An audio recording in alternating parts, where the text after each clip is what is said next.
Option A और B है answer. ए और बी ही होगा बच्चा।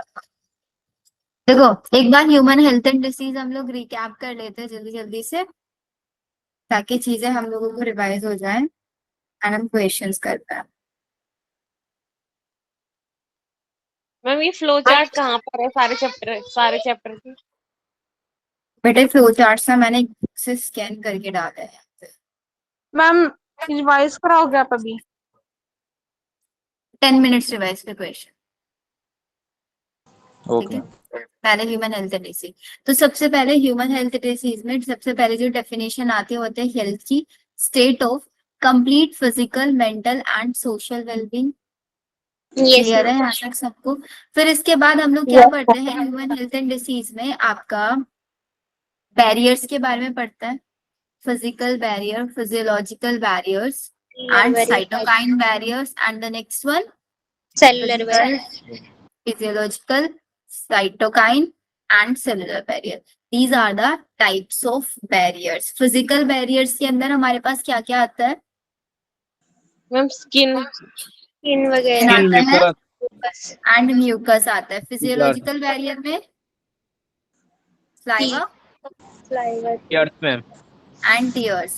सेलुलर बैरियर्स में स्टॉक वही तो आता है ना, मैक्रोफेजेस वगैरह। Yes ma'am. And cytokine barrier में अल्फा इंटरफेरॉन्स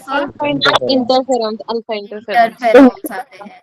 देन उसके बाद हमारे पास आता है टाइप्स ऑफ इम्यूनिटी। इम्यूनिटी हमारे पास दो टाइप की होती है, innate immunity, acquired immunity. Innate जो कि हमें बाय बर्थ मिलती है, जो कि आपकी क्या होती है, नॉन स्पेसिफिक होती है। एक्वायर्ड इम्यूनिटी जो आफ्टर बर्थ एक्वायर करते हैं वो हमारी स्पेसिफिक होती है, पर्टिकुलर स्पेसिफिक के लिए ही आपका वर्क करती है। एक्वायर्ड इम्यूनिटी में एक होता है प्राइमरी रिस्पॉन्स, जब पहली बार पैथोजन आपकी बॉडी के अंदर एंटर होता है। एक होता है आपका सेकेंडरी रिस्पॉन्स, जब सेम पैथोजन सेकेंड टाइम आपकी बॉडी के अंदर एनकाउंटर करता है। दो टाइप के एनकाउंटर्स हम लोगों ने पढ़े थे।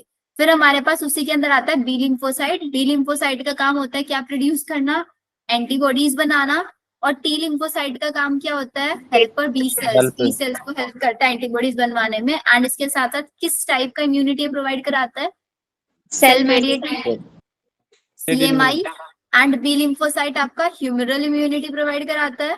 Yes ma'am. Humoral immunity provide कराता है एंड ये एंटीबॉडीज बनाने का काम करता है। एंटीबॉडीज की अगर आप स्ट्रक्चर देखोगे, इसके पास कैसी साइट होती है, एंटीजन बाइंडिंग साइट होती है।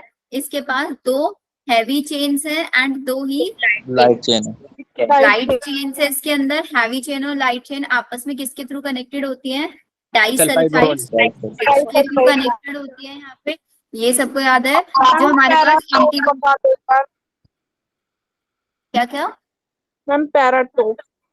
एक होता है आपका पैराटोप, एक होता है आपका एपिटोप। पैराटोप किसकी साइट होती है, एंटीजन बाइंडिंग साइट, जिससे आपका एंटीजन आके बाइंड करे। और एपिटोप एंटीबॉडी बॉडी जाके बाइंड करेगा। आईजी का मतलब क्या होता है, इम्यूनोग्लोबिन ना। Yes globin. ये टोटल कितने टाइप का होता है, 5 टाइप का। आईजीए, आईजीजी, आईजीपी, आईजीएम,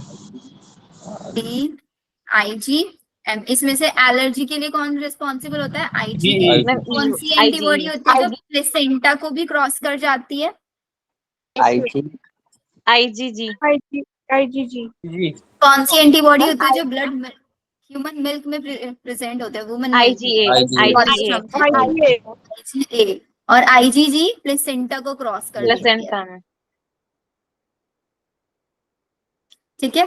फिर आपकी जो ये आपका इम्यून सिस्टम होता है दो टाइप से हो सकता है, एक्टिव और पैसिव। एक्टिव के अंदर क्या होता है, खुद बनाते हैं एंटीबॉडीज बनवाएगा, खुद एंटीबॉडीज बनती है। मतलब नेचुरल आपकी बॉडी के अंदर कोई पैथोजन एंटर हो रहा है, नेचुरल इन्फेक्शन हो रहा है, तो उसको natural immune system, natural active immune system बोलेंगे। और आर्टिफिशियली अगर आप लोग किसी पैथोजन से इन्फेक्शन क्रिएट करा रहे हो बॉडी के अंदर, वो आर्टिफिशियल एक्टिव इम्यूनाइजेशन। और पैसिव के अंदर बनी बनाई एंटीबॉडीज बॉडी के अंदर जाती हैं। नेचुरली कैसे जाती है, प्लेसेंटा को क्रॉस करके या फिर मदर मिल्क के थ्रू जाती है, और आर्टिफिशियली जैसे कि स्नेक वेनम होता है, स्नेक वेनोम होता है, और किडनेस बनी बनाई, एग्जैक्टली बनी बनाई एंटीबॉडीज बॉडी के अंदर एंटर कराई जाती है, राइट। एलर्जी क्या होता है, एग्जीक्यूटेड रिस्पॉन्स होता है इम्यून सिस्टम का। Yes ma'am Yes, ma'am. होता है antihistamine, adrenaline and steroid quickly reduce the symptoms. Then आपका ऑटो इम्यूनिटी क्या होता है, जब आपका इम्यून सिस्टम आपकी खुद की बॉडी सेल्स को किल करना शुरू कर देता है। ऑटो इम्यून सिस्टम, इसके अंदर आपको डिसीज का नाम याद रखना है, कौन कौन सी Rheumatoid डिसीज। एड्स कौन कोज करता है, HIV वायरस HIV किस टाइप का वायरस है, एक रेट्रो वायरस है। रेट्रोवायरस आरएनए इसका जेनेटिक मटेरियल होता है और बाहर इसके प्रोटीन कोट होता है, वायरल आरएनए कोर हम इसको बोलते हैं। ये इन्फेक्शन करता है, कौन सी सेल्स को अफेक्ट करता है, ये Normal cells को हेल्पर टी सेल्स को अफेक्ट करता है या फिर मैक्रोफेजेस को अफेक्ट करता है, ठीक है। सिर्फ इनको ही क्यों अफेक्ट करता है, क्योंकि इनकी बॉडी के ऊपर रिसेप्टर प्रेजेंट होता है, सीडी के रिसेप्टर्स जिसको हम बोलते हैं, एंड उस रिसेप्टर्स के थ्रू बॉडी के अंदर जाएगा, मल्टीप्लाई करेगा, नए नए वायरसेस बनाएगा और आसपास की नई सेल्स को अफेक्ट करना शुरू कर देता है। देन इसके बाद आपका आ जाता है लिम्फॉइड ऑर्गन्स। लिम्फॉइड ऑर्गन्स में we have two types of organ, primary lymphoid organ and secondary lymphoid organ. Primary वो होते हैं जहाँ पे आपका क्या बनता है, बी लिम्फोसाइट और टी लिम्फोसाइट बनता है। बोन मैरो सेकेंडरी वो होता है आपका जहाँ पे जाके वो फंक्शन दिखाता है, एंटीजन जहाँ से एंटीबॉडीज बाइंड होती हैं। Exactly, spleen, lymph node and tonsil. यही पे को टर्म आती थी MLT, Yes, ma'am. associated lymphoid organ. Mucosal lymphoid tissue. कितना परसेंट ये पूरा टिश्यू को एक्यूमुलेट करता है, 50% से ज्यादा 50%. 50% से ज्यादा, मोर देन 50% ये आपका बना के रखता है। देन हम लोगों ने डिसीज पढ़ा था, किस किस टाइप का डिसीज पढ़ा था, टाइफाइड बैक्टीरियल डिसीज था, सैल्मोनेला टाइफाई के through, pneumonia, streptococcus pneumonia, filariasis, wuchereria, amoebiasis, entamoeba histolytica के through, common cold, rhinovirus के थ्रू, मलेरिया, प्लाज्मोडियम के थ्रू, एस्केरिसिस, कैरियर ठीक है।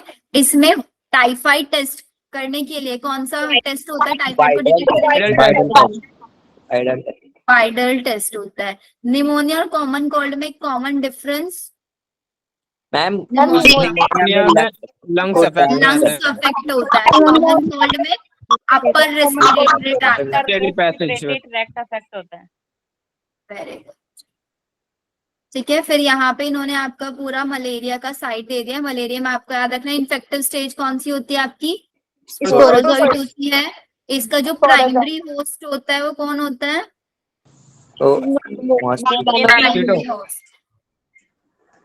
मॉस्किटो में female anopheles, and intermediate host human. Mosquito की body के अंदर ये अपनी कैसी साइकिल रन कराता है, एसेक्सुअल या सेक्सुअल साइकिल, और ह्यूमंस के अंदर सेक्सुअल साइकिल होती है।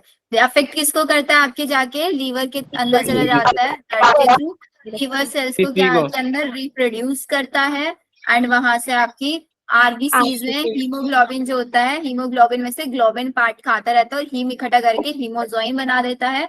वही हीमोजोइन सिम्टम्स के लिए रिस्पॉन्सिबल होता है, ठीक है। Yes, ma'am. फिर आ जाओ यहाँ पे आपका ड्रग्स के ऊपर। Then we have drugs and alcohol abuse. इसमें हमने ड्रग्स कितनी पढ़ी है, ओपियोइड्स, कोकाइल कलर्ड एंड कैनाबिनॉइड्स। ओपियोइड्स किससे मिलती है, पपावर, सोमनीफेरम। कोकाइल कलर्ड किससे, एरिथ्रोजाइलम कोका। कैनाबिनॉइड किससे मिलती है, कैनाबिस सैटिवा से मिलती है। इनके सिम्टम्स एंड साइंस हम लोगों को याद रहते हैं जनरली। कॉजेज क्या है, प्रिवेंशन एंड कंट्रोल, ये तो नॉर्मल से क्वेश्चन है। Next one we have cancer. Cancer कितने टाइप के हो सकते हैं, benign tumour, malignant and metastasis. What is metastasis, एक ऑर्गन से दूसरे ऑर्गन कैंसर का स्प्रेड होना is known as metastasis. Detect कैसे करेंगे, बायोप्सी, रेडियोग्राफी, सीटी, एमआरआई। हमारा ट्रीटमेंट क्या होंगे? Radiation therapy, chemotherapy and immunotherapy. पूरा चैप्टर सबका Yes, ma'am. Yes, Yes. ma'am. Questions करें इसके? Yes ma'am ma'am Yes, ma'am. Yes, ma'am. पहले हम लोग एक बार इवोल्यूशन चैप्टर रिवाइज करते हैं। बायोटेक तो आएगा, सब लोगों को पढ़ने की जरूरत भी नहीं होगी। No, ma'am. नहीं पढ़ लिया था। No, ma'am. मैम इवोल्यूशन और कर लेते हैं। हाँ बताओ। ये आप कहाँ से लाए हुए? ढूंढ के लाई हूँ आप लोगों के लिए, कहीं से स्कैन किया मैंने ये बुक से। मेरे को भी इवोल्यूशन देखो, मैम कौन सी? एवोल्यूशन, एवोल्यूशन देखो, एवोल्यूशन। इवोल्यूशन में सबसे पहले क्या आता है कि हमारे Origin. पास जो अर्थ है, सबसे पहले यूनिवर्स कब बना था?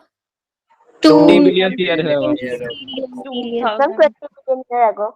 20 पहले billion. यूनिवर्स बना, फिर आपका अर्थ Earth बना, ने बना। Then अर्थ के ऊपर लाइफ फॉर्मेशन हुआ, देन non फिर cellular. आपकी याद रखनी ट्राइपैथिकस, ट्रामापैथिकस, स्टालो, homo habilis, homo erectus, homo sapiens में neanderthal man and then homo modern man. ऐसे याद रखना। यूनिवर्स कब बना था? 20 3 billion billion. years ago. Billion या फिर मिलियन? Billion Billion. और अर्थ 4.5 billion years ago. 4.5 billion year ago. और उसके ऊपर लाइफ कब आया? 4 billion. Billion years ago. तो सबसे पहला डेटा तो आपको ये याद रखना है, ठीक है। फिर आपका ओरिजिन ऑफ लाइफ की थ्योरीज कौन कौन सी दिया गया? थ्योरी ऑफ बायोजेनेसिस दिया गया, theory of panspermia, theory of spontaneous generation and then theory of chemical evolution. ये थ्योरी सबको याद ही रहती है कि किसी ने बोला अचानक से कोई स्पोर आ गया, उससे बना, लिविंग ऑर्गेनिज्म से बना, नॉन लिविंग से बना, ऐसे ऐसे करके इन्होंने अलग अलग थ्योरीज दिया था। एग्जैक्टली ओरिजिन ऑफ लाइफ किसने एक्सप्लेन किया था? हमारे यूरेन मिलर एक्सपेरिमेंट ने किया था। इसी पे जनरली क्वेश्चन आते हैं, इनका एक्सपेरिमेंट था, कितना टेम्परेचर इन्होंने यूज किया था? 800 डिग्री सेल्सियस। कौन कौन सी गैस इन्होंने लिया था यहाँ पे? कौन कौन सा कंपाउंड? CH4, CH3.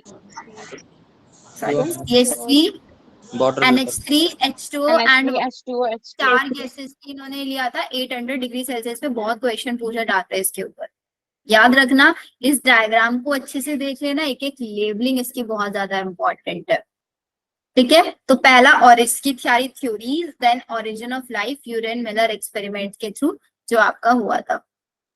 फिर हम उसके बाद पढ़ते हैं एविडेंसेस। एविडेंसेस में सबसे पहले हमारे पास आता है फॉसिल्स के थ्रू हमारे पास क्या क्या एविडेंस है। Palaeontology is the study of fossils. Fossils हमको क्या बताता है? फाइलोजेनी बनाता है, कलेक्टिंग लिंक्स बताता है, और जितने भी एनिमल्स हमारे आज के टाइम में एक्सटिंक्ट हो चुके हैं उनके बारे में बताता है। सबसे बेस्ट रॉक किसको कंसीडर किया जाता है फॉसिल्स की स्टडी करने के लिए? सेडिमेंट्री रॉक, क्योंकि इसके अंदर लेयरिंग्स बन जाती है, Yes, ma'am. ठीक है। और उन्हीं लेयरिंग्स के बेसिस पे हम लोग बता देते हैं। फिर इसके बाद आता है हमारे पास मॉर्फोलॉजिकल या फिर एनाटॉमिकल एविडेंसेस, जिसमें हमारे पास homologous organ and analogous organs है। होमोलोगस ऑर्गन कैसा इवोल्यूशन बताता है? कन्वर्जेंट या फिर डाइवर्जेंट? Divergent. HD से याद करना ना, और Yes, AC ma'am. से Divergent बताता है. Divergent. Divergent, AC convergent. Divergent का मतलब अलग अलग जगह से ऑर्गेनिज्म को लेके, डाइवर्जेंट एक कॉमन एरिया से अलग जगह। डाइवर्ज का मतलब होता है फैला देना, कन्वर्ज का मतलब हो जाता है एक जगह पे इकट्ठा कर देना। हमने फैला दिया है तो मतलब उनके एंसेस्टर्स सेम है, अलग अलग जगह Yes. जाके उनके फंक्शंस अलग अलग हो जाएंगे। एनाटॉमी सेम है, फंक्शंस डिफरेंट हो जाएंगे। जैसे human hand, whales flipper, bat wings, चीता हुड, या फिर turns of bougainvillea and tendrils of Cucurbita. ये एग्जांपल्स है होमोलोगस के। एनालोगस ऑर्गन्स के याद रखना, इसके एग्जांपल पे हमेशा Functions क्वेश्चन आते हैं। same होते कोई भी टेस्ट देना, सब्जेक्ट वाला टेस्ट देना या फिर मेन नीट एग्जाम भी देखोगे, इसके ऊपर क्वेश्चन मिलेगा ही मिलेगा। एनालोगस में कन्वर्जेंट, हमने कन्वर्ज कर दिया, कॉमन एरिया से उठा के उनको अलग अलग जगह से उठा के कॉमन एरिया में रख दिया है। तो एंसेस्टर्स अलग अलग है, उनकी एनाटॉमी अलग अलग है, लेकिन उनका फंक्शंस क्या हो गया? सेम हो गया। Structure different, function same. जैसे कि इंसेक्ट्स के wings and birds of wings दिखने में अलग अलग है, फंक्शन सेम करते हैं उड़ने का। Eyes of octopus and mammals, flippers of penguin and dolphin, sweet potato and potato. Ancestors अलग, फंक्शन दोनों का स्टोरेज ऑफ। क्लियर? पहला फोसल्स के बारे में, देन उसके बाद आपको कौन सा एविडेंस देखते हैं हम आपका एनाटॉमिकल एंड मॉर्फोलॉजिकल एविडेंसेस। उसके बाद हमारे पास एम्ब्रियोलॉजिकल एविडेंसेस है। एम्ब्रियोलॉजिकल एविडेंस में एक स्टेटमेंट दिया गया था, क्या था वो स्टेटमेंट? मैम जो पैटर्न में पास नहीं होता। किस साइंटिस्ट ने डिसअप्रूव किया था? एक साइंटिस्ट ने अप्रूव किया था, एक ने डिसअप्रूव मैम किया था। एक करके बोलो। साक्षी बताओ। मैम अर्नस्ट बेयर ने उसे दिया था और कार्ल वॉन अर्नस्ट बेयर ने उसे डिसअप्रूव करा था। उसे डिसअप्रूव कर दिया था। और बायोकेमिकल में इन्होंने प्रोटीन और जीन्स के बारे में बताया था, जिसके ऊपर ज्यादा क्वेश्चंस आते नहीं, इसलिए हम उसको पढ़ते नहीं। फिर देखो, सबसे पहला क्वेश्चन आपका यूरे मिलर एक्सपेरिमेंट से, सेकंड क्वेश्चन आप लोगों का एनालॉगस ऑर्गन से, थर्ड क्वेश्चन आपका जो हमारे डार्विन साइंटिस्ट थे वो अपनी कहाँ गए थे, घूमने के लिए गए थे, कितने सालों के लिए गए थे? गैलापागोस आइलैंड गए थे। HMS शिप के साथ कितने आइलैंड से मिलके गैलापागोस आइलैंड में बना था? 22 आइलैंड 22 आइलैंड पे। वहां पे जहाँ पे गए इन्होंने, वहां पे क्या देखा? डार्विन फिंचेस देखे, अलग अलग टाइप की बड़ी बड़ी साइज की बर्ड्स देखी, जिनकी बीक के अंदर डिफरेंस उनको मिला। और वो बीक के अंदर डिफरेंस किसकी वजह से आ रहा था? उनकी ईटिंग हैबिट की वजह से आ रहा था। हैबिट की वजह से। ईटिंग हैबिट की वजह से डेवलप हो रहा था। और ज्योग्राफिकल, बिकॉज वो एक एरिया से दूसरे एरिया में गए, दूसरे एरिया से नेक्स्ट एरिया में गए, तो ये किसकी वजह से था? ज्योग्राफिकल चेंजेस की वजह से था ना। Yes ma'am. यस। तो लिखना इसको, जियोग्राफिकल चेंजेस की वजह से था। ये कन्वर्जेंट एवोल्यूशन है या फिर डाइवर्जेंट एवोल्यूशन है? Converted evolution. अलग अलग जगह फैल गए। और इस इवोल्यूशन को हम एडेप्टिव रेडिएशन भी बोलते हैं। फिर ऐसी आपके मार्सुपियल रेडिएशन से ऐसी आपके प्लेसेंटल मैमल्स वाली कहानी थी ये पूरी की पूरी। मार्सुपियल रेडिएशंस भी अलग अलग जगह चले गए, टेस्मेनियन वॉल्फ, टाइगर कैट, आपका मार्सुपियल रेड, कंगरू, ये सब हो गए। एंड प्लेसेंटल मैमल्स में सिंपली याद रखना, placental wolf, Tasmanian wolf, marsupial. Maximum question Darwin finches से ही आएगा यहाँ पे। देन यहाँ पे क्या बेटा? क्वेश्चन किस टाइप का आएगा या फिर कैसा आएगा? इसमें क्वेश्चन ही आएगा सबसे पहले, डार्विन कौन से आइलैंड पे गए थे, कितने आइलैंड से मिलके बना था, उन्होंने वहां पे क्या देखा, और जो उन्होंने वहां पे देखा वो किस टाइप का एग्जाम्पल हमें शो कर रहा था। डाइवर्जेंट इवोल्यूशन किस वजह से आ रहा था? ज्योग्राफिकल रीजन्स में की वजह से आ रहा था। क्यों उनके पीक में चेंजेस आया था? ईटिंग हैबिट की वजह से चेंजेस आया था। सिर्फ ये क्वेश्चन आता है। Okay ma'am.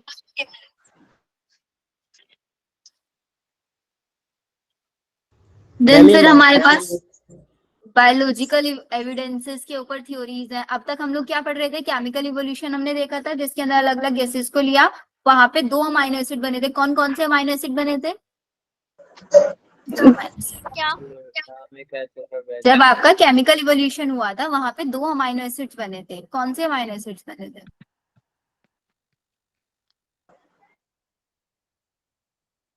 बताओ। CH4H2। अमाइनो एसिड बेटा, अमाइनो एसिड। CH3 से, H2 से, कौन सा? Ma'am lysine glutamic acid.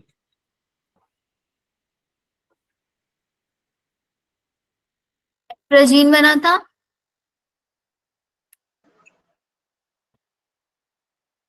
Ma'am आपकी वॉइस नहीं आ रही थी। मैंने क्वेश्चन पूछा बेटा, जब ये केमिकल इवोल्यूशन हुआ था यहाँ पे 2 अमाइनो एसिड बने थे। कौन कौन सा अमाइनो एसिड बना था? आइए। कार्बोहाइड्रेट। मैम ग्लाइसिन बना था एक तो, और आर्जिनिन। मैम ग्लाइसिन और आर्जिनिन।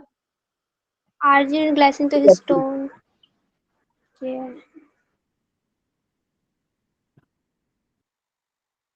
हेल्डेन। सोचना बैठ के। हेल्डेन।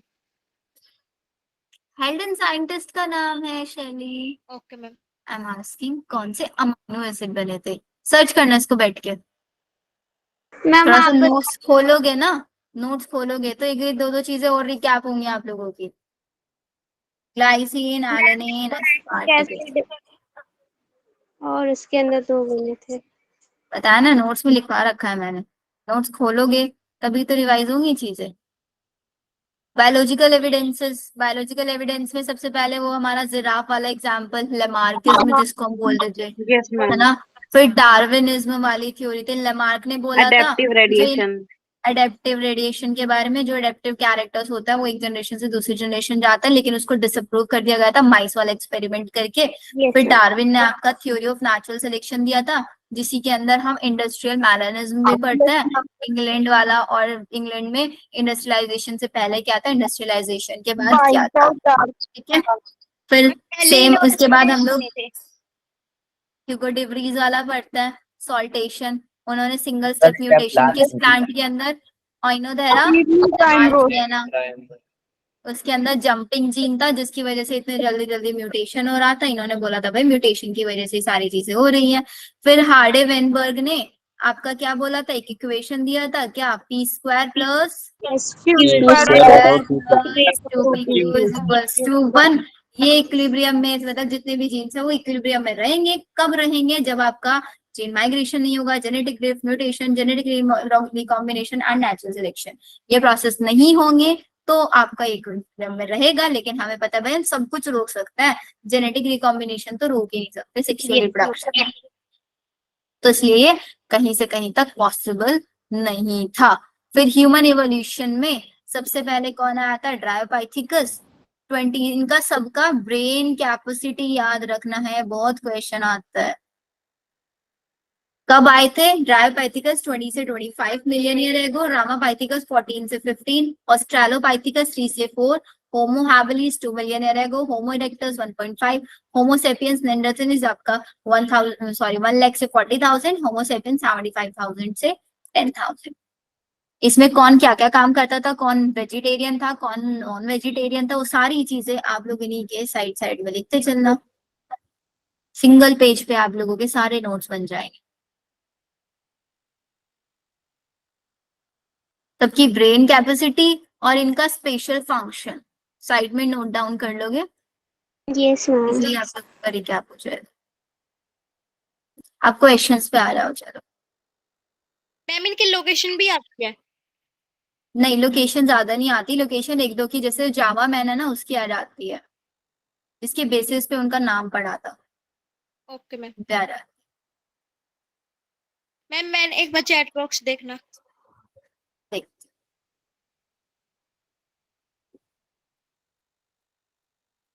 क्वेश्चन करना शुरू।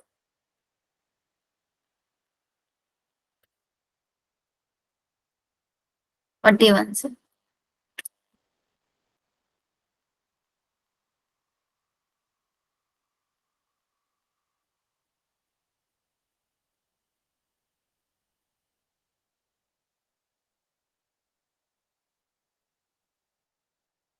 मैम 42 का मैम 42 का बी होगा।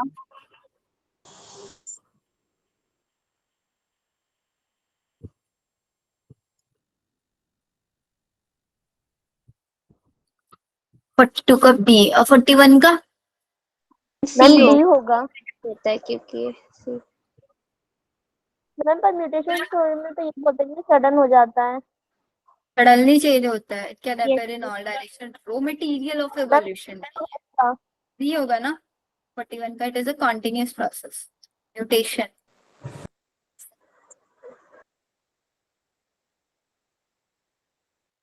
मैम 41 का क्या होगा? अकॉर्डिंगली बताओ क्या होना चाहिए 40 का। मैम सी होना चाहिए ना। कॉन्टिन्यूस नहीं, डिसकॉन्टिन्यूस होता है mutation, does not belong.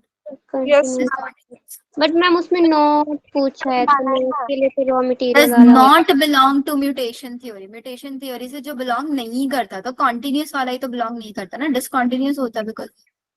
Yes ma'am. 42 का मैम बी होगा step very good. 43 who proposed the evolutionary species concept? B Option. Ma'am B Darwin Darwin evolutionary ma'am species ma'am mutation theory हम किसके respect में देंगे, Darwin के या Hugo de Vries के respect में?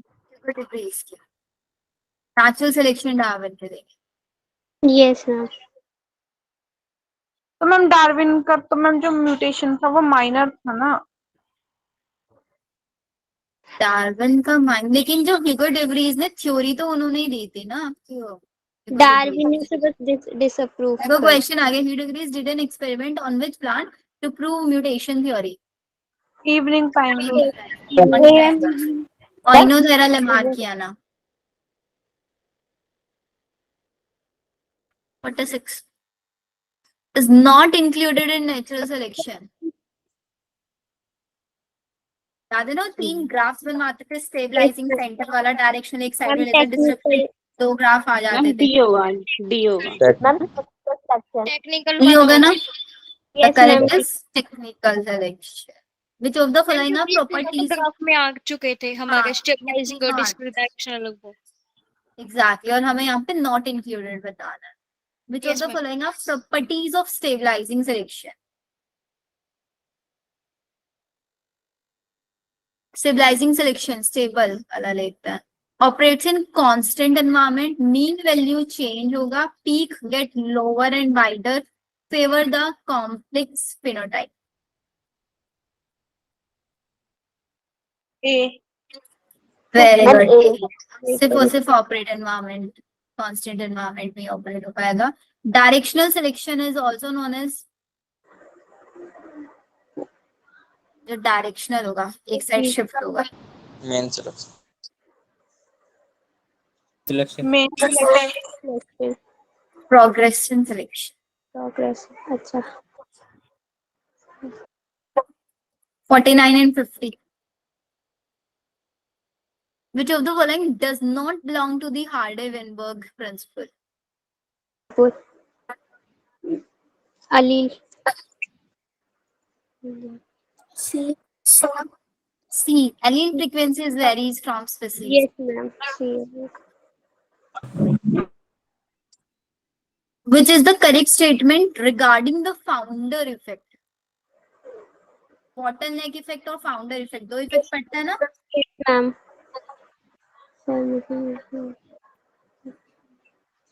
Yeah, ma'am. It's correct.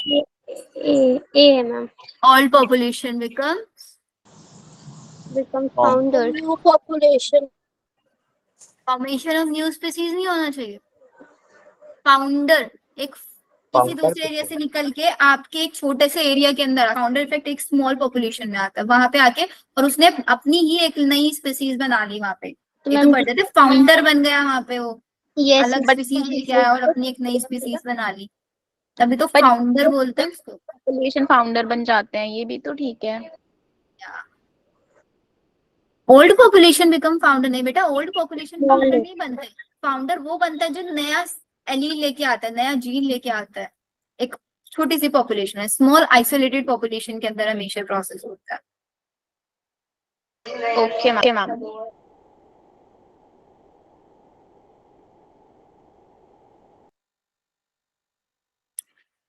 इसमें 56 से करो। होमोसेपियंस वाइज मैन, ह्यूमंस को इसमें किसने बोला था?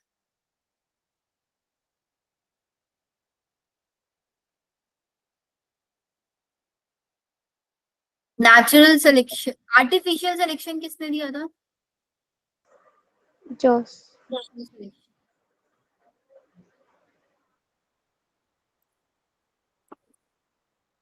कैरोलस लीनियस ने ना। Yes ma'am. Descent of Men. What did Darwin explain in his book Descent of Men? Darwin क्या काम करके आए थे? Origin of life. सी होगा। ओरिजिन ऑफ पॉपुलेशन बताया था। Ancestry of Men. Descent of Men में men के ancestors के बारे में उन्होंने लिखा। ये वाला क्वेश्चन छोड़ दो। ये वाला क्वेश्चन करो 60 वाला. Which Which puzzle of the puzzle? app was called as the connecting link between apps and men? And men. Rama. Ape और men के बीच का connecting link. Australopithecus. Australopithecus. D वाला. तो इस वाले चैप्टर में जब आप रिवाइज करोगे कल के टेस्ट के लिए, सबसे ज्यादा फोकस ब्रेन की क्रेनियल कैपेसिटी, उनका ईयर, होमोलोगस एनालोगस ऑर्गन्स, इन 3 चीजों और होमोलोगस एनालोगस के एग्जांपल्स, सबसे ज्यादा इस वाले पार्ट को रिवाइज करने पे फोकस करें. Yes, ma'am. मैम ये वाला चैप्टर मैम मेरा थोड़ा सा प्रिपेयर नहीं है मैम, इसे मैम कैसे करें? इसके पहले शॉर्ट नोट से इसको अच्छे से रिवाइज कर लो एंड फिर इसके सारे पीवाईक्यू सॉल्व कर लो. मैम आपके पास बेस्ट सेंड जो कर सकते हो? बेस्ट जो तैयारी होती है वो पीवाईक्यू से ही होती है. Ma'am, B option. ma'am. B ma'am. B option. D होगी मैम. अभी होगा. बी होगा मैम. स्पोर होगा.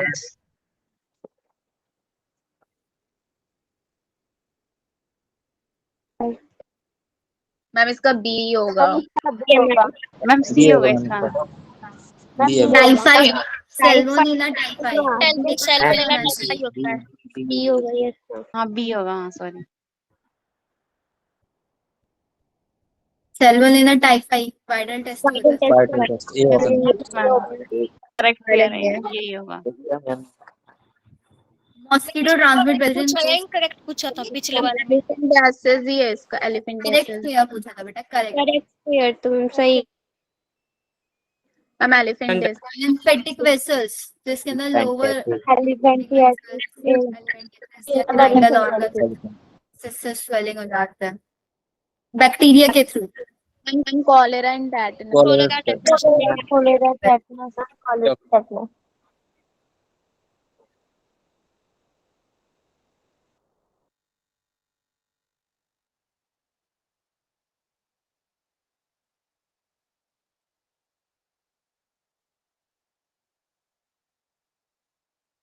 मैम इसका सी होगा क्या?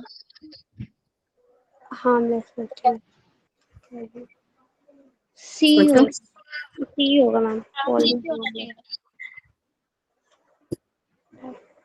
पोलियो के अंदर हमेशा क्या लेते हैं? पोलियो से आता है हार्मलेस होगा. harmless virus. एरिया. तो डी का क्या होना चाहिए? इन दोनों को कर दो. Tata bye. ट्यूबरक्लोसिस में कौन यूज करता है? Cell pathogen. Right. Whooping cough diphtheria. Bacteria होता है. डिप्थीरिया के अंदर हार्मलेस बैक्टीरिया यूज करता है. तो सी का 4 होना चाहिए. डी का 1. D होगी. D ऑप्शन है. मैम. A option होगा. मैम डी होगा. मैम जो पीछे वाला active form of Entamoeba histolytica fields करना पड़ेगा ना. एथ्रो. अलीशा क्या बोल रहे हो? मैम जो पीछे वाला क्वेश्चन है तो मतलब लर्न करना पड़ेगा ना कि किसमें हार्मलेस होगा और किसमें कैसा होगा बैक्टीरिया. हाँ ये याद करना पड़ेगा. एंड ये 4-5 ही है जिनका याद करना है. इन्हीं के ऊपर रिपीटेड क्वेश्चंस आते रहते हैं. ज्यादा नहीं याद करना है आपको, लेकिन ये करना पड़ेगा. इसीलिए शॉर्ट नोट्स बनाना बहुत जरूरी होता है क्योंकि हमें कॉन्सेप्ट सब याद रह जाता है, डेटा याद नहीं रहता है. सबसे ज्यादा मुश्किल इसी में आता C मैम. है. और डेटा याद तब रहता है रिपीटेड रिवीजन हो. Entamoeba histolytica. मैम एथ्रोमिकोसिस. C ma'am.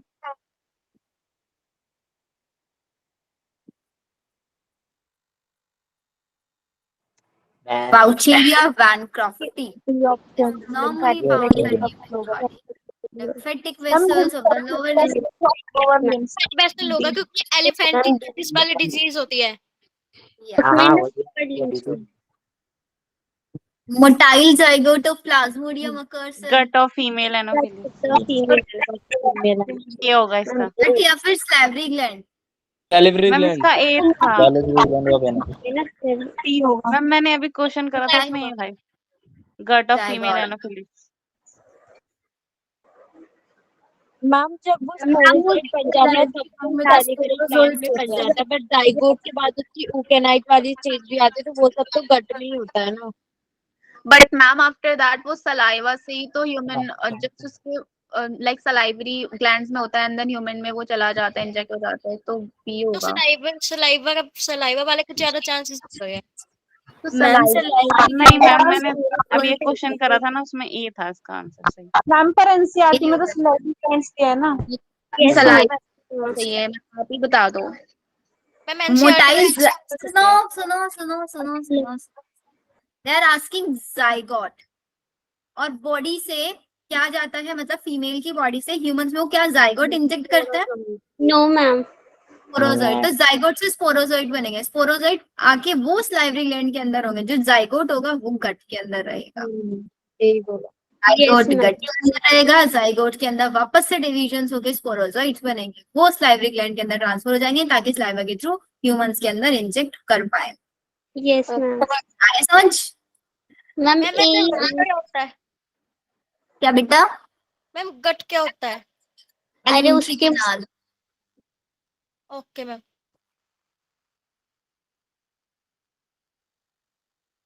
Ma'am typhoid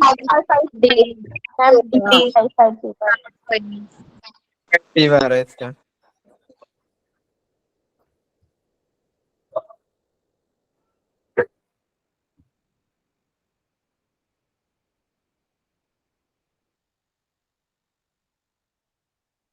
ma'am A होगा। ये ऑप्शन होगा salivary gland of freshly molted Anopheles mosquito. Very good. अब जरा थोड़ा सा इम्यूनिटी वाले से भी क्वेश्चन कर लेते हैं।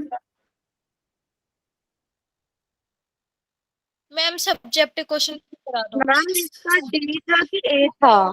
डी होगा ना लास्ट वाले का।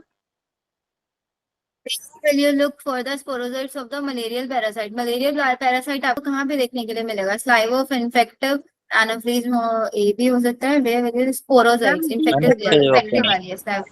Ma'am I Red blood IgA. Ma'am A होगा मैम। इसमें तो मैम आईजी मुझे पहले वाले क्वेश्चन का बता दो, मुझे कंफ्यूजन हो रही है इसमें। हाँ बेटा बता रही हूँ उसका। तो देख मैम इसका तो आईजीए हो गया है। saliva of infected female anopheles ये होगा बेटा उसका, क्योंकि बोल रहे स्पोरोजोइट मलेरियल पैरासाइट जो स्पोरोजोइट है वो कहाँ पे पाया जाएगा? स्लाइवा के अंदर पाया जाएगा फीमेल एनोफिल्स के। बट मैम ठीक है। जैसे उसमें लिखा हुआ है ना कि जो स्पोरोजोइट होता है वो सैलिवरी ग्लैंड्स में प्रेजेंट होता है। Salivary gland of freshly moulded female Anopheles. Freshly moulded उसमें डी ऑप्शन में है सैलिवरी ग्लैंड, लेकिन उन्होंने आगे फ्रेशली मोल्डेड लिख दिया है कि नई नई फीमेल एनोफिल्स। ठीक है, हो गया क्वेश्चन। मैम फ्रेशली वाला घर में पाएगा, बाकी का लाइब्रेरी में। हाँ फ्रेशली वाले के अंदर नहीं पाया जाएगा। मैम पैसिव इम्यूनिटी तो इन्फेक्टेड होती है वो सलाइवा। सीएमआई के थ्रू ना, सीएमआई सीएमआई होगा। CMIS ma'am, cell mediated immune response. Cell mediated. Cell mediated clear है ना सबको? Next, increase asthmatic attacks in certain seasons are related to inhalation of seasonal pollen, seasonal pollen inhale करते हैं। Ma'am B लग रहा है। B ही होगा। होगा। Antibodies in our body सही है ना? बी वाला सबको डाउट तो नहीं? Antibodies in our body are complex protein proteins. Yeah, simple. Like Damage to thymus in a child may lead to thymus gland है, जैसे जैसे बड़े होते हैं उसका साइज रिड्यूस होता जाता है। कंफ्यूजन हो रही है। तो सेल मेडिएटेड। तो आपकी एंटीबॉडी मेडिएटेड इम्यूनिटी या फिर सेल मेडिएटेड इम्यूनिटी, कौन सी इम्यूनिटी लॉस होगी? मैम सेल में antibody mediated. Antibody mediated. Short live immunity acquired from mother to fetus, एक क्रॉस प्लेसेंटा पैसिव बी होगा एंड इसका। मदर से passive immunity. Passive immunity. Interferons are synthesised in response virus to C होगा इसका। वाइगस। The term active immunity means D. नहीं, आप C होगा इसका, C. Resistant developed after disease. क्योंकि ये बाय बर्थ होता है। एक्टिव बाय बर्थ थोड़ी होती है। एक्टिव नहीं होती, वो एक्टिव तो अलग हो गया ना, वो तो इननेट और उसमें आते हैं। इननेट और आफ्टर डिसीज ही तो बनेगी ना रेजिस्टेंस आपकी बॉडी के अंदर, बिफोर डिसीज थोड़ी ना बनेगा। तो सी नहीं होगा इसका आंसर। यस मैम, सी होगा। Interferons are antiviral protein.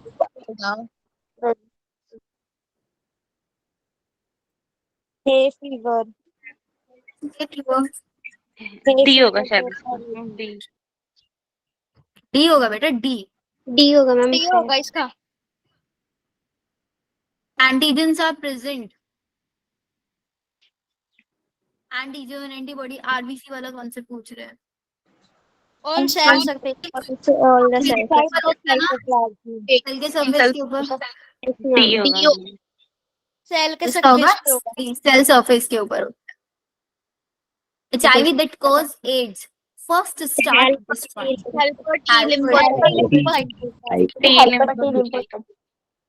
पहले वो टी को करेंगे। लिम्फोसाइट। मैम ये double strand single stranded RNA। Single stranded होता है, वो भी 2 होते हैं। डी होगा इसका। सी होगा। RNA है ना, रेट्रोवायरस है, डी होगा ना। डबल स्ट्रैंडेड होता ही नहीं है। होगा ना रेट्रोवायरस है। सिंगल स्ट्रैंडेड RNA होता है इसके पास, 2 सिंगल स्ट्रैंडेड। यस ये मैम। ज्यादा करेक्ट ऑप्शन। तो यहाँ तक हमारे सारे क्वेश्चंस प्रैक्टिस हो गए अच्छे से। एक बार मॉलिक्यूलर बेसिस वाला चैप्टर भी रिकैप कर ले। Yes ma'am. में जो ह्यूमन जीनोम प्रोडक्ट है ना, वो एक बार में थ्योरेटिकल समझा देना। ह्यूमन जीनोम में सारा काम करने का है। सारा क्रैप्स मेरा एनसीईआरटी रीड कर लो, वो तो हो जाएगा। और जाने। क्या बात मैम?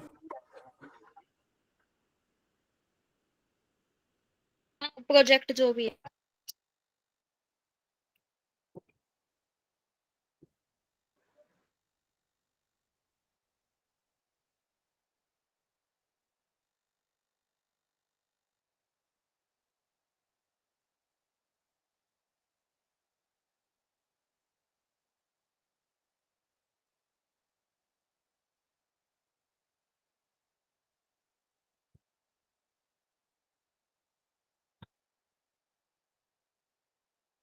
थोड़ा सा कट हुआ है नोट्स स्कैन करते टाइम, मैंने तो उससे भी किए थे।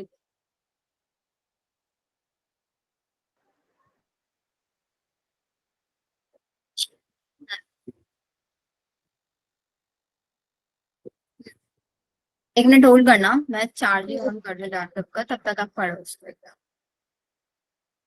Just 1 minute. Yes ma'am.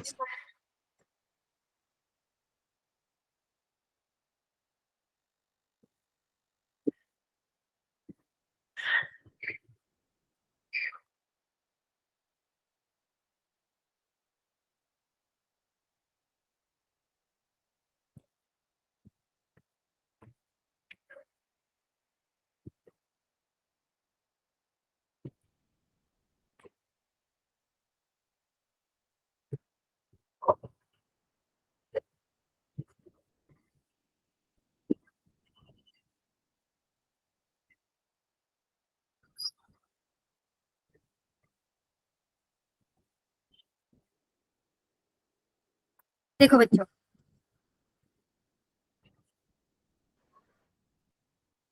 Molecular basis of inheritance में सबसे पहले आते हैं एक्सपेरिमेंट। सबसे पहले हम कौन से एक्सपेरिमेंट करते हैं?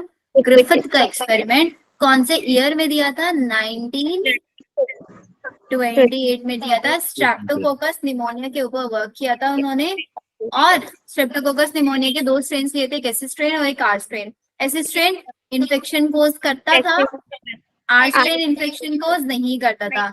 S4 smooth stand. R4 rough. जब एस स्ट्रेन को इंजेक्ट किया माइस के अंदर, माइस की डेथ हो गई थी। आर स्ट्रेन को इंजेक्ट किया, माइस जिंदा था। एस स्ट्रेन को हिट किल करके तब इंजेक्ट किया माइस जिंदा था। ऐसे स्ट्रेन को और आर स्ट्रेन को मिक्स करके किया तब माइस की डेथ हो गई। तो यहाँ से कंक्लूजन निकला था कि इस एस स्ट्रेन से आर स्ट्रेन के अंदर कुछ ना कुछ ट्रांसफॉर्म हुआ है। उसी ट्रांसफॉर्म को हमें पता करने के लिए हम लोगों ने क्या किया था, बायोकेमिकल एनालिसिस किया था। बायोकेमिकल एनालिसिस 3 साइंटिस्ट ने मिलकर किया था। किस किसने? मैम मैकार्टी ने और Avery MacLeod Oswald McCarty, Colin. Avery MacLeod and McCarty 3 scientist ने मिलकर किया था। इन तीनों साइंटिस्ट ने क्या किया था ना, जो हीट किल्ड बैक्टीरिया था ऐसे स्ट्रेन था, उसके सारे पार्ट्स अलग अलग कर लिए, कार्बोहाइड्रेट अलग कर लिया, डीएनए अलग कर लिया, लिपिड अलग कर लिया और 1 बाय 1 करके आर के साथ मिक्स करके इंजेक्ट करना शुरू करा। उन्होंने चेक किया कि भाई सिर्फ और सिर्फ डीएनए के केस में माइस की डेथ हुई, बाकी किसी के केस में डेथ नहीं हुई। तो इनका कंक्लूजन क्या निकला था, DNA is the hereditary material. Hershey chase ने कौन से ईयर में एक्सपेरिमेंट कंडक्ट किया था?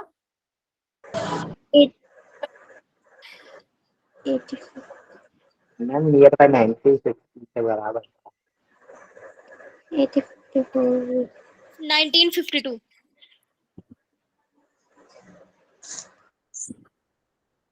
एंड इन्होंने क्या लिया था, बैक्टीरियोफेज लिया था। Bacteriophage are the virus which virus that infect bacteria. जो जो बैक्टीरियोफेज बैक्टीरिया वायरस था उसे इकोलाई के साथ करवाया था, फिर इसकी ब्लेंडिंग करवाई थी और फिर मैम जो बैक्टीरियोफेज की सेंट्रीफ्यूगेशन करवाए थे। एक में सल्फर लेबल्ड कर दिया और एक में फास्फोरस लेबल्ड कर दिया। Phosphorus medium. Yes ma'am. Protein के अंदर होता है फास्फोरस, डीएनए के अंदर होता है। फिर जो सुपरनेटेंट फॉर्म बन के आई थी, सुपरनेटेंट फॉर्म के अंदर हमको फास्फोरस मिला था, जिससे हमें पता चला था डीएनए ही है जो कि आपका इन्फेक्शन के लिए रिस्पॉन्सिबल होता है, जो कि एक जनरेशन से दूसरी जनरेशन में ट्रांसमिट हो सकता है। यहाँ से हमें क्लियर पता चल गया था DNA is the genetic material. फिर हमें इसी डीएनए को पढ़ना था, इसके ऊपर सेंट्रल डॉगमा दिया गया जिससे डीएनए से डीएनए बनाएंगे is known as replication. DNA से एमआरएनए बनाएंगे ट्रांसक्रिप्शन, एंड ट्रांसलेशन में आएगा आपका प्रोटीन। रेप्लिकेशन में सबसे पहले हमें क्या करना है, डीएनए के दोनों स्ट्रैंड्स को ओपन करना है। उससे पहले डीएनए की पैकेजिंग देख लें। डीएनए कितना है, 2.2 मीटर का साइज है डीएनए का। उसको हमें पैक कराने के लिए डीएनए नेगेटिवली चार्ज है, पॉजिटिवली चार्ज नेगेटिवली चार्ज है, और डीएनए एसिडिक इन नेचर है। Yes ma'am. तो हमें इसके अपोजिट लेना पड़ेगा। तो मैंने जो हिस्टोन लिया वो पॉजिटिवली चार्ज लिया एंड बेसिक इन नेचर लिया। डीएनए को रैप करा दिया हिस्टोन ऑक्टामस। ऑक्टामस में कौन था, H2A, H3 एंड H4।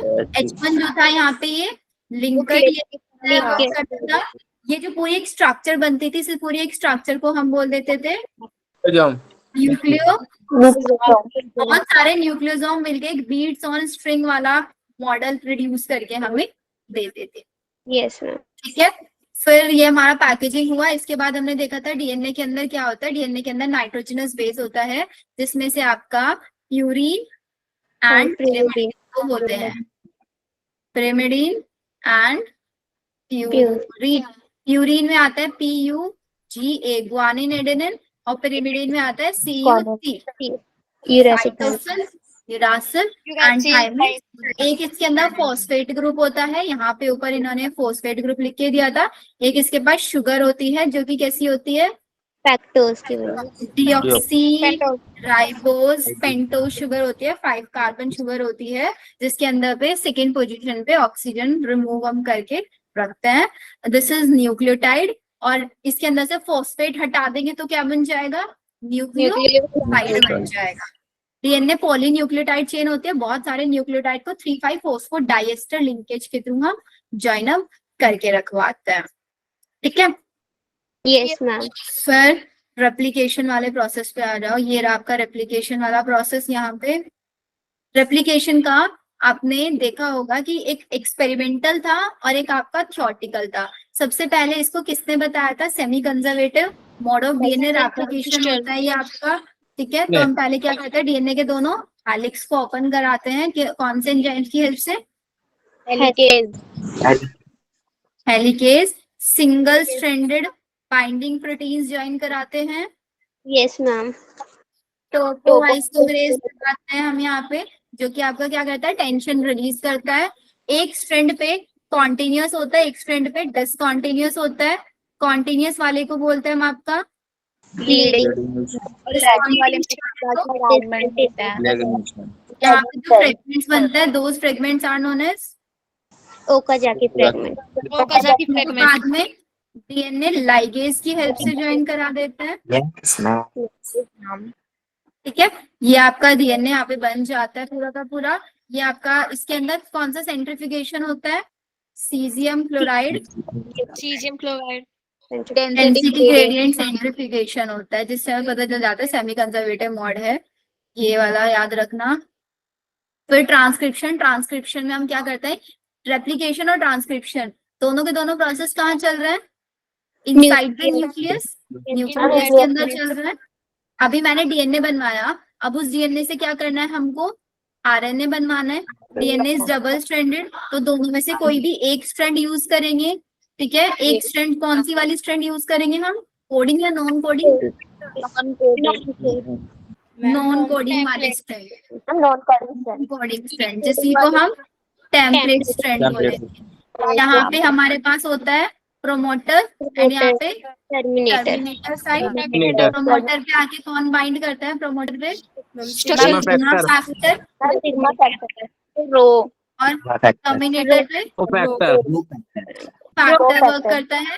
बीच वाला segment is known as structural gene structural gene. Structural gene is also known as cistron cistrons ये आपका मोनोसिस्टोनिक भी हो सकते हैं या फिर पॉली किसके अंदर होता है? और यूकैरियोट यूकैरियोट्स के अंदर होता है। यहाँ पे जो एंजाइम वर्क करता है वो होता है आपका आरएनए पॉलीमरेज। यहाँ पे भी हमें जरूरत है डीएनए को ओपन कराने की, तो ओपनिंग कराने के लिए हम कोई हेलिकेज यूज नहीं करते हैं। आरएनए पॉलीमरेज ही डुअल फंक्शन करता है, खुद डीएनए को अनबाइंड करता है और खुद उसको आरएनए में कन्वर्ट करने का काम ये करता है आपका। ठीक है, ये याद रखना। और वहां पे डीएनए पॉलीमरेज है, डीएनए पॉलीमरेज को फंक्शन कराने से पहले हमें वहां पे प्राइमेज ऐड कराने पड़ेंगे, प्राइमर्स ऐड कराने पड़ेंगे, प्राइमेज एंजाइम की हेल्प से। याद है ना वो वाली चीजें? तो फिर जब मेरे पास प्रोसेस करने के बाद क्या आता है बनके? एचएनआरएनए आता है।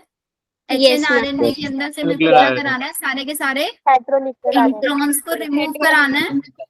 इंट्रॉन्स मतलब इनएक्टिव पार्ट, एक्सॉन्स को ज्वाइन करा देंगे किसकी हेल्प से? आरएनए लाइगेज की हेल्प से। ये फंक्शन कौन कराता है? इंट्रॉन्स को हटाना और एक्सॉन्स को ज्वाइन कराना। स्प्लाइज़ोसोम। मनीषा समझ में आया? आपने क्वेश्चन पूछा हुआ था स्प्लाइज़ोसोम क्या करता है? वो ये काम करता है इंट्रॉन्स को रिमूव करके एक्सॉन्स को एक जगह पे कंबाइन करके ज्वाइनिंग का। फिर उसकी फिफ्थ एंड पे हम कैपिंग करेंगे, थर्ड एंड पे हम टेलिंग करेंगे। क्या ऐड करा देंगे फिफ्थ एंड पे? 5-मिथाइल गुआनोसिन ट्राइफॉस्फेट, 5-मिथाइल गुआनोसिन ट्राइफॉस्फेट। और थर्ड एंड पे पॉलीएडिनाइलेशन में अराउंड 200 एडेनिन ऐड करा देंगे, तब जाके मेरे पास बनेगा mRNA। ठीक है, पूरा this process is known as processing. हम प्रोसेसिंग करा रहे हैं। तो अब यहाँ से आपका जो ये mRNA बन गया है, ये mRNA न्यूक्लियस से न्यूक्लियोपोर्स के थ्रू निकल के कहाँ आ जाएगा? साइटोप्लाज्म। और साइटोप्लाज्म में आके आपकी राइबोसोम की large unit small unit join हो जाएगी हमारे एनए के ऊपर। इनिशिएटिंग कोडॉन AUG होगा, टीआरएनए आएगा, एक अमाइनो एसिड लेके आएगा, इसके जस्ट अपोजिट क्या होगा? एक अपोजिट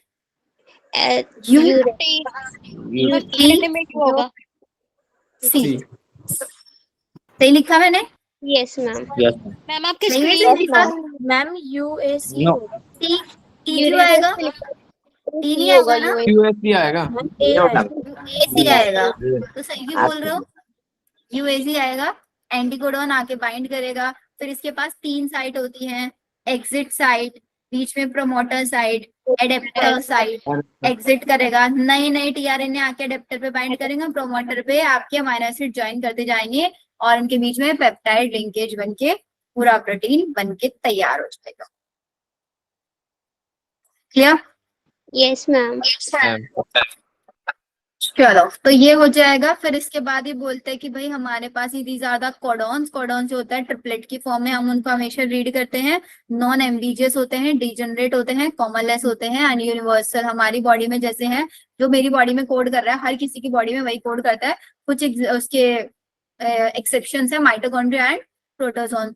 कोमा लगा लगा के नहीं लिखेंगे। डिजनरेट और अनएम्बिजियस का नहीं, क्या मतलब है मैम उसमें 64 होते हैं, जिसमें 61 जो होते हैं डिजेनरेट होते हैं। और out of the 64 total we have 64 codons. कैसे 64 कोडॉन्स निकाले? क्योंकि हमारे पास क्या है, टोटल 4 नाइट्रोजनल स्पेसेस है, 4 की पावर 3 कर दिया, टोटल 64 आ गए। इन 64 में से 61 कोड करेंगे, 3 हमारे पास स्टॉप कोडॉन। कौन कौन से? यूयू ए और वेस्ट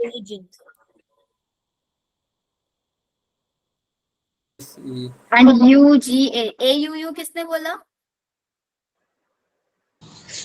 यूएए, यूएजी एंड यूजीए। ये हो गया आपके, ठीक है। लैकोपेरॉन में सिंपली क्या होता है, एक साइट होती है पिकोजया के नाम से। जेड क्या कोड करता है? Beta glycoside. वाई क्या कोड करता है? परमीएज। ट्रांसएसिटाइलेज। और ये ट्रांसएसिटाइलेज।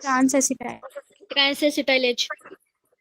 ठीक है। तो आई जो होता है ना, इनहिबिटर हमेशा अपने अंदर से रिप्रेसर प्रोड्यूस करता है और ये रिप्रेसर जाके ऑपरेटर बाइंड कर देता है। तो यहाँ पे हमारे पास आरएनए पॉलीमरेज होता है, ये चलता है, ऑपरेटर पे आके रुक जाता है, आगे ट्रांसक्रिप्शन नहीं कर सकता ट्रांसक्रिप्शन। लेकिन अगर मेरे मीडियम में बाहर क्या है, लैक्टोज, तो लैक्टोज एंटर होगा और इस रिप्रेसर के साथ बाइंड कर जाएगा। लैक्टोज यहाँ पे बिहेव करेगा कैसे? इंड्यूसर के जैसे, वो इस रिप्रेसर पे बाइंड करेगा, तो इसको क्या कर देगा, रिप्रेसर को इनएक्टिव कर देगा और ये ऑपरेटर पे बाइंड नहीं करेगा। आरएनए पॉलीमरेज का रास्ता खाली रहेगा, वो जेड पे जाएगा, बीटा ग्लाइकोसाइडेज पे रहेगा एंड वाई ए, ये करके पूरा फंक्शन करा देगा। मैम एक बार पॉजिटिव रेगुलेशन और नेगेटिव रेगुलेशन बता दो। ऐसे याद रखना इसको। L4 लैक्टोज में आपका आई कैसे बिहेव करेगा, इंड्यूसर के जैसे। तो आपका ये लैकोपेरॉन क्या चल रहा है, ऑन हो रहा है नहीं हो रहा है? ऑन हो रहा है मैम। पॉजिटिव रेगुलेशन, लैक्टोज नहीं होगा, ऑफ हो जाएगा। This is negative. Positive negative में क्या है? पॉजिटिव का मतलब इंड्यूसर प्रेजेंट और नेगेटिव में इंड्यूसर एब्सेंस है, बस यही ma'am. Thank you ma'am.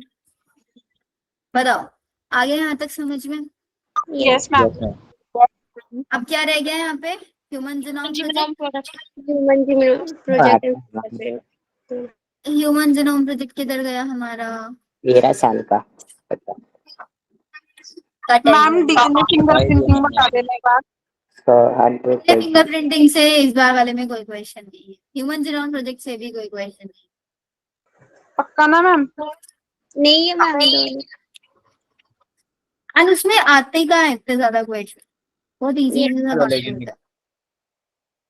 Ma'am फिर भी थोड़ा कॉन्सेप्ट क्लियर हो जाता। देखो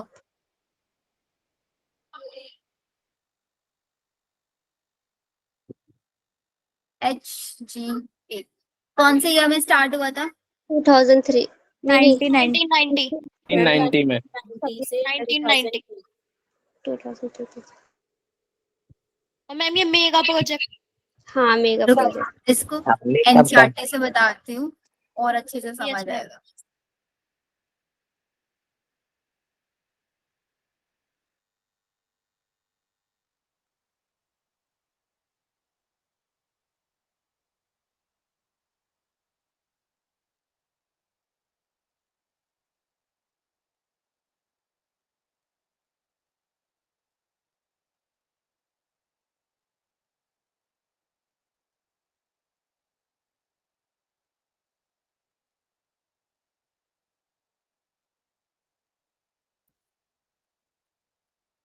मैम जो एनसीईआरटी में साइलेंट फीदर होते हैं वहां से भी क्वेश्चन आते हैं। कहाँ से? मैम जो एनसीईआरटी में साइलेंट फीदर गिवन होते हैं। साइलेंट फीचर्स ये जो दिए हुए हैं यहाँ पे। Yes ma'am. हाँ बेटा इससे तो आएंगे क्वेश्चन, इसमें क्योंकि पार्ट होता है इसका एग्जाम। तो ह्यूमन जीनोम प्रोजेक्ट को हम मेगा प्रोजेक्ट बोलते हैं। 1990 में स्टार्ट हुआ था, 2003 में फिनिश हुआ था। इनका काम बेसिकली क्या था, इनका काम ये था कि टोटल हमारे पास कितने बेस पेयर्स है, 3 × 10⁻9 बेस पेयर्स है आपके, उसको क्या करना है, इनको सिक्वेंसिंग करना है। तो इन्होंने पता लगाया इतना सिक्वेंसिंग करने में हमारे पैसे कितने जाएंगे। इन्होंने बोला कि भाई एक बेस पेयर के $3 लगेंगे, और टोटल कितने बेस पेयर, 3 × 10⁻9। तो इन्होंने कैलकुलेट कर लिया कि हमको $9 बिलियन की जरूरत पड़ेगी। तो सोचे चलो इतना फंड तो इकट्ठा कर लेंगे, लेकिन जो हम इंफॉर्मेशन निकालेंगे उसको लिखेंगे कैसे। उस इंफॉर्मेशन को अगर ये बोले कि अगर बुक में स्टोर करना है तो हमें कितनी बुक्स चाहिएगी, 3300 बुक चाहिएगी। हर एक बुक के अंदर 1000 पेजेस होने चाहिए, और हर पेज के अंदर 1000 लेटर्स लिखे होने चाहिए, तब हम इस इंफॉर्मेशन को स्टोर कर सकते हैं। तो इन्होंने बोला इंफॉर्मेशन को स्टोर करने के लिए एक रैपिड डेवलपमेंट करा लेते हैं, कंप्यूटर बेस्ड टेक्निक, जिसको इन्होंने बोल दिया बायो इन्फॉर्मेटिक्स, जिसके अंदर सारा डेटा हम कंप्यूटेशनल डिवाइसेस के अंदर स्टोर करके रखेंगे। इनका गोल क्या था, गोल, प्रोजेक्ट है। हाँ बेटा 13 ईयर मेगा प्रोजेक्ट था, 13 साल लगे थे इस प्रोजेक्ट को करने में। इन्होंने स्टार्टिंग में ये मान के चला कि इनको इस प्रोजेक्ट के अंदर क्या क्या चीजें फाइंड करनी है। तो पहला गोल इनका ये था कि ह्यूमन डीएनए के अंदर इन्होंने माना कि 20,000 से 25,000 जीन्स प्रेजेंट होता है जो पर्टिकुलरली किसी कैरेक्टर को कंट्रोल करता है, तो हम उन सबको आइडेंटिफाई करेंगे। इन्होंने ये बोला कि भाई 3 बिलियन के अराउंड जो बेस पेयर प्रेजेंट है ना, हम उनकी सीक्वेंस पता लगाएंगे कि AUU सीक्वेंस कैसी है, AGA सीक्वेंस कैसी है, पूरी सीक्वेंसिंग पता कर लेंगे। फिर उस सीक्वेंस को अपना डेटाबेस में स्टोर करके रखेंगे। अलग अलग हम नए नए टेक्निक्स, नए नए टूल्स बनाएंगे इस डेटा को स्टडी करने के लिए। इसी के अकॉर्डिंग और भी बाकी सेक्टर्स में, इंडस्ट्रीज में अगर मेरे को कोई भी टेक्नोलॉजी की रिक्वायरमेंट होगी, हम उन टेक्नोलॉजीज को भी प्रोवाइड कराएंगे। जितने भी एथिकल, लीगल, सोशल इश्यूज है, उन सबको भी हम यहाँ पे एड्रेस करेंगे। ये इन्होंने मान के चला था कि हम ऐसे ऐसे करेंगे। इस प्रोजेक्ट में किस किस कंट्री ने हेल्प किया था, ये प्रोजेक्ट जो स्टार्ट किया गया था US department of energy and national institute of health के थ्रू स्टार्ट किया गया था। वेलकम ट्रस्ट था UK का, जो कि सबसे बड़ा इसके अंदर कंट्रीब्यूशन जिनका था। इसके अलावा कुछ और contribution Japan, France, Germany, China और बाकी कुछ कंट्रीज ने दिया था। फाइनली ये जाके 2003 में फिनिश हो गया था। ठीक है, ये क्या पता लगाना चाहते थे कि जो नई नई टेक्निक्स, हम नए नए डायग्नोस्टिक मेथड्स पता लगा सकते हैं, उनको कैसे ट्रीट कर सकते हैं जो आने वाले टाइम में और नई नई डिसीज आएंगे हमारे पास, उन सबको ये पता एग्जैक्टली करना चाहते थे। ये यहाँ पे इनके गोल्स थे। फिर इन्होंने लास्ट में क्या किया, कुछ नॉन ह्यूमन ऑर्गेनिजम्स भी लिए। नॉन ह्यूमन ऑर्गेनिजम्स का मतलब नॉन वे ऑर्गेनिज्म जो ह्यूमन में नहीं होते, मतलब ह्यूमंस के ऊपर स्टडी नहीं करेंगे, नॉन ह्यूमन ऑर्गेनिजम्स के ऊपर भी स्टडी करेंगे। जैसे कि आपका ड्रोसोफिला लिया इन्होंने, आपका free living non pathogenic nematode था ये लिया, या फिर आपका प्लांट्स के अंदर डिसीज कोज करने वाले पैथोजेंस वगैरह ले लिए, कि हम इनके अंदर भी इन सबको स्टडी करेंगे। क्या क्या मेथड्स इन्होंने यूज करा ह्यूमन जीनोम प्रोजेक्ट में, 2 मेथड इन्होंने लिया था। पहला मेथड था इनका एक्सप्रेस सीक्वेंस टेक, ये बहुत इंपॉर्टेंट है। एक्सप्रेस सीक्वेंस टेक में इन्होंने क्या करा कि सारे के सारे जीन्स को आइडेंटिफाई करेंगे। पहला अप्रोच, सारे के सारे जीन्स को हम आइडेंटिफाई करेंगे जो जीन्स अपने आप को RNA में कन्वर्ट करते हैं। What is gene? DNA की एक पर्टिकुलर सीक्वेंस होती है, एक प्रॉपर सेगमेंट को ही हम जीन बोलते हैं नहीं, यस मैम, उसको हाँ इन्होंने बोला एक्सप्रेस सीक्वेंस टेक, मतलब DNA का वो सीक्वेंस जो अपने आप को एक्सप्रेस करेगा किसी ना किसी form. Other took the blind approach of simply sequencing the whole set of genome that control all the coding and non-coding sequence, the later assigning different। इन्होंने बोला कि पहले इन्होंने बोला था कि हम लोग क्या करेंगे, पूरे DNA को सीक्वेंस करेंगे 3 × 10⁻9 बेस पेयर वाला जो है, कि कोडिंग सीक्वेंस है, नॉन कोडिंग सीक्वेंस हो। ये ब्लाइंड अप्रोच इन्होंने किया। लेकिन बाद में इन्होंने क्या किया, बाद में इन्होंने पूरे DNA के अंदर सीक्वेंस को फिक्स कर दिया कि लेट्स सपोज ये मेरे पास पूरा DNA है, इस DNA का ये वाला सीक्वेंस है जो पर्टिकुलर कोई फंक्शन कर रहा है, या फिर ये वाला सीक्वेंस है, क्या कर रहा है, सीक्वेंस को नोट कर रहा है, नहीं कर रहा है। This is known as sequence annotation.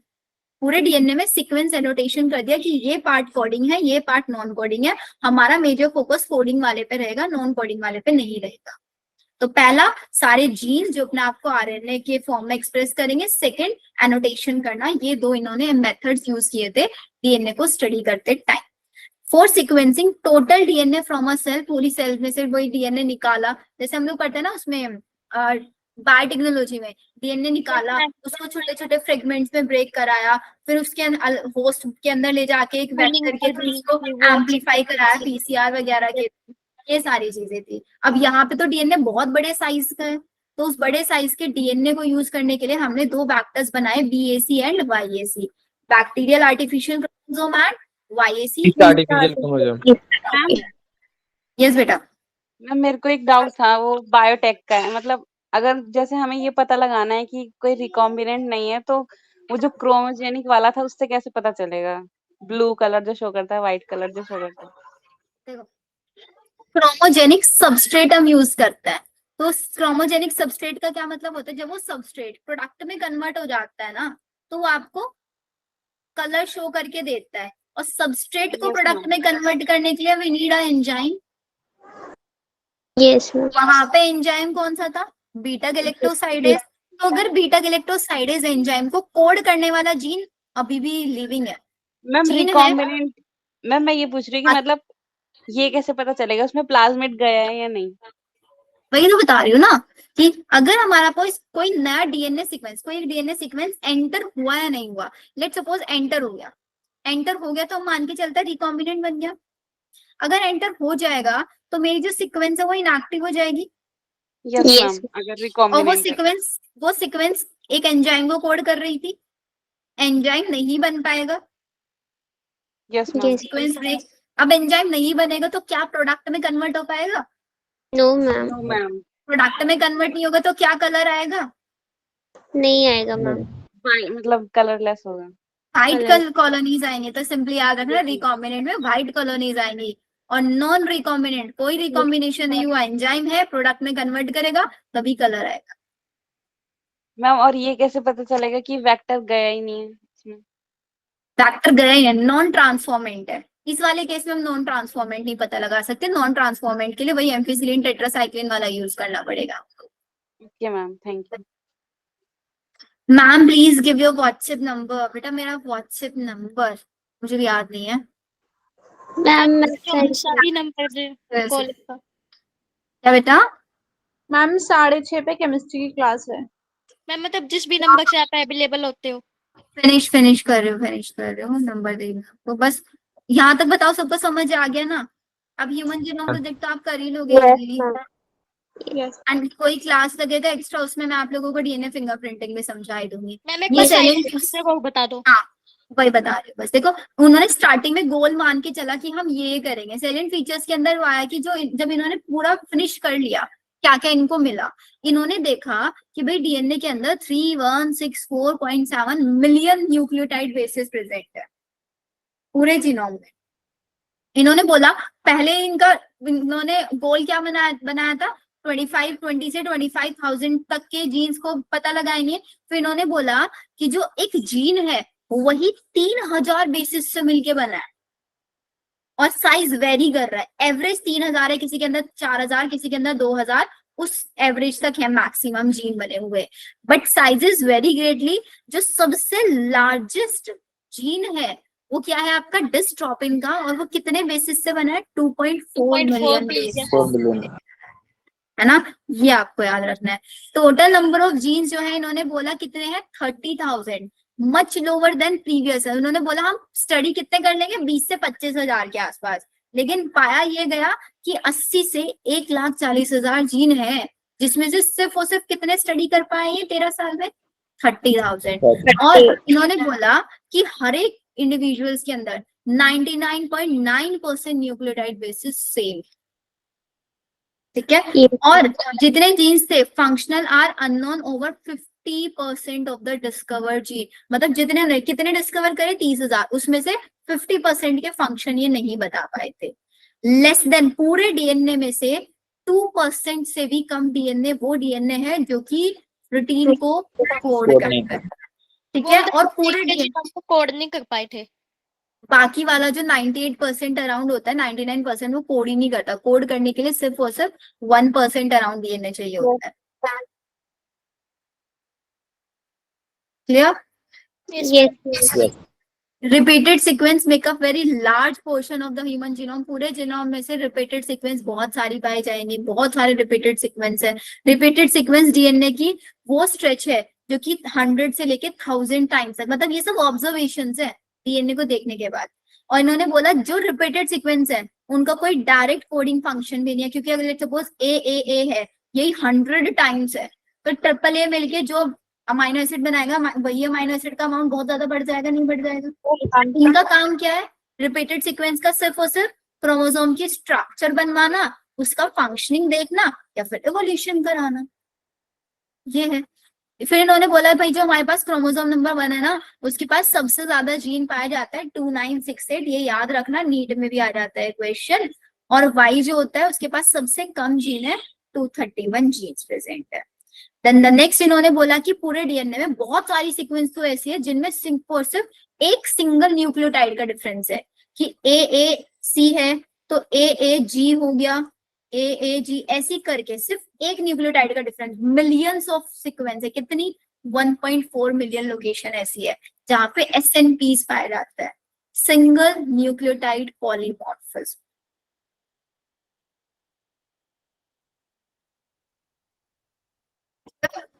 Ma'am Yes. इसे स्निप्स बोलते हैं। हाँ, इनको SNPs बोलते हैं, SNPs, single nucleotide polymorphism. Ma'am एक क्वेश्चन था उसमें ना, मतलब उसमें दे रखा था इनिशिएशन कोडोन, तो मैम स्टार्ट कोडोन होगा, AUG होगा, लेकिन उसके आंसर में कुछ और दे रखा है मैम। दोबारा बोलो क्वेश्चन। मैम मैं क्वेश्चन क्लियर बच्चों यहाँ तक सबको? Yes ma'am. Initiation codon AUG है बेटा, AUG।